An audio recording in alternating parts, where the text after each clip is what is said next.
برحمتك من القوم الكافرين.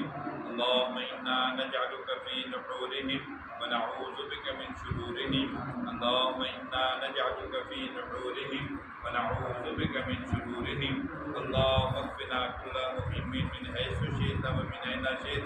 حسبنا الله لديننا، حسبنا الله لدنيانا، حسبنا الله لما أهمنا، حسبنا الله لمن طغى علينا، حسبنا الله لمن حسدنا، حسبنا الله لمن كادنا بسوء، حسبنا الله عند الموت، حسبنا الله عند المسألة في القبر، حسبنا الله عند الميزان، حسبنا الله عند الصراط، حسبنا الله لا إله إلا هو عليه توكلنا وهو رب العرش العظیم.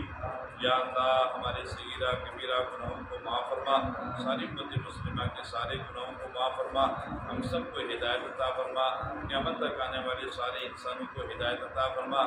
یا اللہ اس ادارے کو دن دگنی رات دگنی ترقی عطا فرما. یا اللہ اس کی مشکلات کو آسان فرما، پریشانیاں رفع فرما. یا اللہ اس کے جتنے مسائل ہیں حل فرما، غیب سے اس کے تمام یا اللہ مسائل کو حل فرما. ضروریات اور حاجات یا اللہ اپنے غیبی خزانوں سے پوری فرما. طلباء کرام کے جو مسائل ہیں، اساتذہ کرام کے جو وظائف ہیں اور دیگر جتنے بھی خرچ اخراجات ہیں، تو غیب سے یا اللہ تم ان کا انتظام ہمیشہ پورا فرما. مخلوق کی محتاجی سے محفوظ فرما. یا اللہ جس کلاس کا یہ آغاز آج ہو رہا ہے، یا اللہ ان تمام بچوں کو علم دین حاصل کرنے میں کامیاب فرما. اور یا اللہ اس کلاس کو یا اللہ تمام درجات دورہ حدیث تک یا اللہ درجات کے قائم ہونے کا ذریعہ بنا. یا اللہ اس ادارے کو یا اللہ دین کی اشاعت کا مرکز بنا، دین کی خدمت کے لیے اپنے راستے میں قبول فرما. مولانا قاسم صاحب کی زندگی میں برکت عطا فرما، علم و عمل میں برکت عطا فرما. ان کے ساتھ جتنے معاونین ہیں، اساتذہ کرام ہیں، یا اللہ ان کو بھی دین کی دعوت محنت خدمت کے لیے قبول فرما. ان کے علم و عمل میں یا اللہ برکت عطا فرما، معاونین کو جزائے خیر عطا فرما. یا اللہ ہماری دعائیں قبول فرما. جتنے دینی مدارس ہیں، مراکز ہیں، مساجد، خانقاہیں ہیں، ان سب کی حفاظت فرما، سب کا تکفل فرما. یا اللہ جو دین کے دشمن ہیں، قرآن کے دشمن ہیں، یا اللہ ہم ان کے بھی خیر خواہ ہیں، ان کے لیے بھی ہدایت کی دعا کرتے ہیں. یا اللہ ان کو ہدایت عطا فرما. یا اللہ ان کو ہدایت عطا فرما.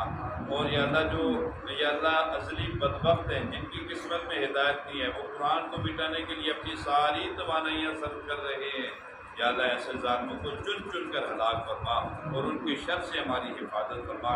ملک پاکستان کی یا اللہ حفاظت فرما. غزہ اور فلسطین کے مسلمانوں کی بھرپور مدد اور نصرت فرما. یا اللہ جو مجاہدین کفر کے مقابلے میں ڈٹے ہوئے ان کی مدد فرما. جو شہداء یا اللہ تیرے پاس اپنے جانوں کا نذرانہ پیش کر پہنچ چکے ہیں، یا اللہ ان کے درجات کو بلند فرما. جو زخمی ہیں اور یا اللہ جو بیمار ہیں ان کو صحت عطا فرما. جو بے گھر ہیں یا اللہ ان کی مدد اور نصرت فرما. یا اللہ ہماری دعائیں قبول فرما.